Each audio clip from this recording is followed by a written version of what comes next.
Hello à toi, j'espère que tu as la forme, j'espère que tu avais hâte de me retrouver avec ton café, ton thé, ton chocolat, bref, ce qui te donne de l'énergie et ce qui te fait plaisir de bon matin, surtout quand il fait moins 10 degrés comme aujourd'hui, n'est-ce pas? J'ai 10 minutes pour t'expliquer un concept autour du closing, du setting, du mindset et de l'entrepreneuriat. Si tu ne connais pas encore Closer Evolution, je t'invite à t'abonner à la chaîne histoire de recevoir toutes les notifications. Aujourd'hui, on est sur la troisième vidéo d'une mini-série où j'essaye de t'aider à savoir un petit peu ce que tu veux setter, ce que tu veux closer. Donc la toute première vidéo, c'était finalement, est-ce que le closing, c'est pas un effet de mode? Combien d'entreprises cherchent aujourd'hui sur le marché? Deuxième vidéo, du coup, quels sont tous les programmes, tous les produits, tous les services que je peux closer, que je peux setter. Ensuite, on a parlé de l'approche B2B, B2C, donc on est sur la quatrième vidéo, j'ai du mal à compter a priori. On est sur la quatrième vidéo sur c'est important que tu te comprennes toi, que tu apprennes à savoir qui tu es avant de savoir quel programme tu veux closer. On va parler des différents types de personnalité. Si j'arrive à discuter, n'est-ce pas? Si j'arrive à te véhiculer mon message. Let's go, c'est parti.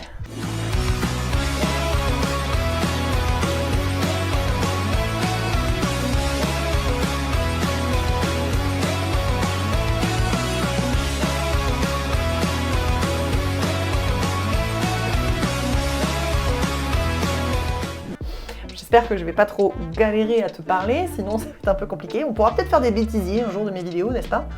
Il faut que j'arrête avec les cafés froids, c'est pas bon. Alors, donc là pour le coup, le troisième critère à prendre en compte, donc c'est qu'est-ce que je peux closer comme programme, tout ce qui est... quel est le champ des possibles? 2, bien comprendre la différence entre B2B, B2C. Pour le coup, troisième critère à prendre en compte, ta personnalité. Donc, il y a plein de différentes manières d'apprendre à connaître ta personnalité. Tu as le disque, tu as plein d'autres méthodes. Bref, je t'invite évidemment à en tester beaucoup parce que plus tu te connais toi, plus tu sais comment réagir face à des situations, plus tu aides tes proches à mieux te connaître et donc à réagir différemment en fonction de certaines situations, ce qui évite les frictions, les situations un petit peu compliquées, et puis ce qui t'aide aussi à mieux comprendre ton entourage. Ce que j'ai appris, du coup, vraiment de base chez Dan Lok, et c'est ce qui nous sert encore beaucoup aujourd'hui, c'est qu'il y a 4 types de personnalités classées en fonction des couleurs. Ce que je vais te dire, je vais volontairement un peu stigmatiser les 4 types de personnalités, histoire que tu comprennes bien qui sont ces personnes. Mais bien sûr, c'est pas toujours comme ce que je vais dire, il y a des nuances et compagnie. Mais vraiment, je vais grossir un peu le trait, histoire que tu comprennes vraiment le message que je veux te faire passer aujourd'hui. Donc il y a 4 couleurs, le rouge, le jaune, le vert et le bleu. Il faut que tu saches déjà que tu ne peux pas dire au sortir de cette vidéo « Non mais moi je ne suis que rouge » ou « Je ne suis que bleu », etc. Non, ce n'est pas possible. Tu as les 4 couleurs en toi, c'est certain. Par contre, il y a un trait de personnalité qui ressort le plus souvent au quotidien. Est-ce que c'est le rouge, le vert, le jaune ou le bleu? Mais par contre, tu as les 4, clairement. Je te parlerai de Vincent et de moi, histoire de te donner un exemple concret, vivant, de qui sont ces personnalités. Bon, ça va être difficile aujourd'hui. Alors, on va commencer par le plus sympathique. Non, je déconne, on va commencer par le bleu. Donc le bleu, c'est le profil comptable. C'est le profil qui kiffe les to-do list, qui aime quand tout est structuré, organisé, qui sait quoi faire, quand faire, au moment où le faire, qui sait dans son équipe quoi déléguer à qui aime checker un petit peu où tout le monde en est, qui aime réaliser des projets et non pas juste les projets, mais diviser les projets en sous-tâches, puis de déléguer ses tâches, etc. Bref, tu l'as compris, c'est quelqu'un qui aime les chiffres, qui aime le côté précis, qui aime quand tout est cadré, clair, organisé, qui du coup ne supporte pas l'improvisation, la désorganisation, ce qui peut provoquer son burn-out ou en tout cas un vrai échec de démotivation, c'est quand il n'arrive plus à visualiser jusqu'où il peut aller, quand tout devient abstrait et non concret. Donc vraiment le bleu, c'est tac-tac, tu vois, le profil un peu militaire, militaire comptable en fait. Voilà, encore une fois, je grossis un peu le trait, mais ça te donne un peu une idée de qui c'est. Ensuite, on a le jaune. Donc le jaune, c'est le jovial. Le jaune, c'est celui qui aime la couleur, c'est celui qui est extraverti, c'est celui qu'on voit dans une pièce arriver, qu'on entend aussi arriver, parce que généralement il n'est pas hyper discret. C'est quelqu'un qui a toujours besoin d'être entouré, qui ne supporte pas la solitude ou qui n'aime pas ça, en tout cas qui ne cherche pas la solitude, à contrario du bleu qui a besoin de moments de solitude. Le jaune, il est dans l'exubérance, il est ok de sortir souvent ou tout le temps, il n'a pas de problème avec le fait de se coucher tard et de se réveiller le lendemain matin.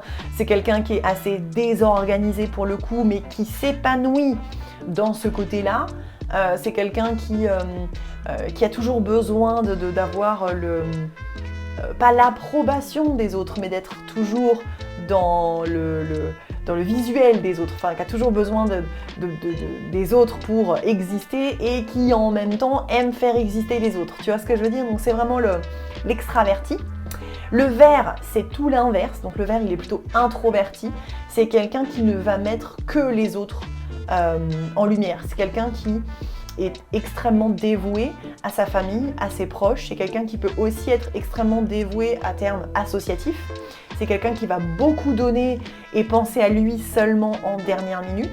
C'est quelqu'un qui est tourné vers l'humain, la nature, l'honnêteté, la sincérité.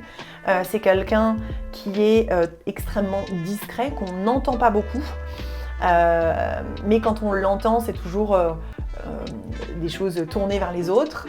Donc tu vois, c'est quelqu'un de très très très altruiste et vraiment de très tourné vers les autres. Et puis tu as le rouge, lui c'est le challenger, c'est celui qui a besoin d'être le numéro 1 ou en tout cas de se proclamer numéro 1 sur ses critères qui lui sont propres.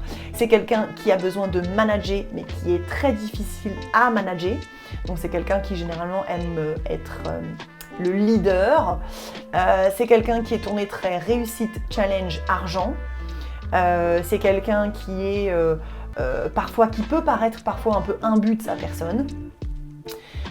Et c'est quelqu'un généralement qui est très clivant. On aime ou on déteste, mais il n'y a pas de demi-mesure en fait, hein. C'est vraiment ça. Qu'est-ce que je peux te dire d'autre sur le rouge? Le rouge, il a parfois tendance un peu à écraser les autres pour être mis en avant. Voilà. Donc là où moi j'avais envie de te donner notre exemple. Moi personnellement, mon trait de personnalité numéro 1 aujourd'hui, c'est le bleu. Voilà, moi quand je te disais un élément qui fait le burn-out du bleu, c'est quand je n'ai plus de ligne directrice, mes objectifs partent dans tous les sens, je sais pas par quel bout commencer, c'est généralement ce qui me met moi en PLS complet. Moi j'aime quand les choses sont structurées et organisées. Si je te montrais notre Notion là, tu comprendrais direct pourquoi je suis un profil bleu. C'est ce qui est aussi dans nos formations, j'emmène les élèves vraiment step by step dans là où j'ai envie de les emmener. Nos coachs, c'est pareil, ils ont des process, etc. Et généralement, quand j'entends les coachs parler entre eux, ils disent non mais tout est clair, net, précis, etc. etc. Ce qui ne veut pas dire que ça l'est tout le temps, mais par contre, je travaille au quotidien pour que ça le soit de plus en plus. Et à contrario, Vincent, c'est le jaune.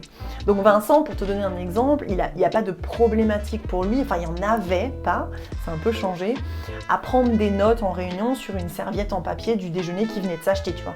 Moi je vois ça, je me dis mais what the fuck en fait, qu'est-ce qui se passe dans ton cerveau pour prendre des notes sur une feuille en papier quoi. Pour moi c'est juste, enfin c'est un truc que je comprends pas, tu vois.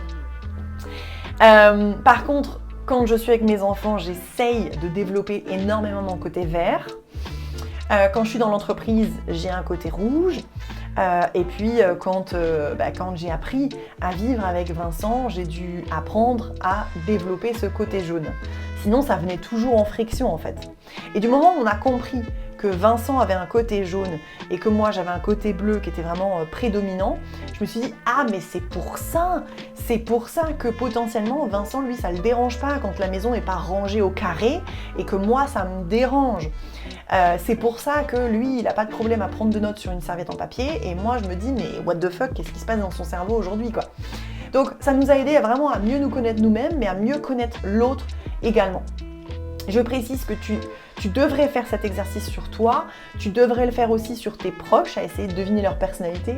Par contre, tu ne peux pas le faire sur tes enfants avant 8 ans, parce que sinon, avant ça, c'est juste un mix de toutes les personnalités qu'ils côtoient au quotidien, mais c'est pas vraiment la leur spécifiquement. Et donc, pourquoi est-ce que c'est important de connaître ta personnalité? Tu vois, il y a des profils qui sont complètement opposés. Bleu, jaune, rouge, vert, rien à voir de base. Ce qui veut dire que si tu es 100% vert, enfin 100%, non, tu peux pas l'être, mais tu vois ce que je veux dire, si vraiment le trait de caractère le plus poussé en toi, c'est le vert, ça ne t'empêche pas de travailler avec un entrepreneur qui est rouge, mais ça va venir te challenger au quotidien et ça va venir complètement changer ta manière de penser, ta manière de travailler, etc., etc., ce qui peut être hyper fatigant et ce qui peut ne pas fonctionner si tu n'es pas prêt à assez te challenger. A contrario, tu vois, jaune-bleu, je le sais, on a construit Closer Evolution. Il y a beaucoup d'entrepreneurs quand on les rencontre, on séminaire, ils disent waouh, mais vous avez réussi à créer tout ça en couple, mais c'est génial, etc. Oui, bah ça n'a pas été sans dispute. On se dispute régulièrement, de moins en moins souvent, mais régulièrement. C'est compliqué à gérer au quotidien parce qu'encore une fois, on a deux personnalités assez opposées, lui et moi. Maintenant, est-ce que c'est impossible? Non, puisqu'on a créé Closer Evolution, on a fait des enfants ensemble, accessoirement, n'est-ce pas? Et qu'on s'en sort. Maintenant, est-ce que ça a été le plus fluide et le plus facile? Non, clairement pas. A contrario, je pense à Alexandra qui travaille dans l'équipe avec nous. Elle a une manière de fonctionner qui est un mix entre jaune et bleu. Alors c'est pas 100% bleu, c'est pas 100% jaune non plus. On s'entend très bien parce qu'elle a ce côté bleu. Vincent, il a dû apprendre à développer ce côté bleu parce qu'il l'avait initialement quasiment pas beaucoup, voire pas du tout, quand on s'est rencontrés. Donc, tu vois, c'est important de savoir quelle est ta personnalité parce que peut-être un vert qui a envie de se challenger, donc qui a aussi un côté rouge, qui va bosser avec un rouge, ça va le faire. Un vert qui a un côté jaune et qui veut bosser avec un rouge, ça va être aussi extrêmement compliqué. Encore une fois, pas impossible, mais extrêmement compliqué. Donc ça reste hyper important que toi, tu te connaisses du mieux possible parce que ça va aussi déterminer quel type d'avatar tu as envie d'avoir au téléphone tous les jours, avec quel type de client tu as envie de bosser et avec qui tu n'as pas envie de bosser, histoire que tu te donnes les meilleures cartes possibles pour commencer ton premier partenariat. J'espère que cette vidéo t'a plu. Si tu as des questions, tu sais me retrouver en commentaire. Je te dis à demain matin pour une prochaine vidéo. Ciao, ciao!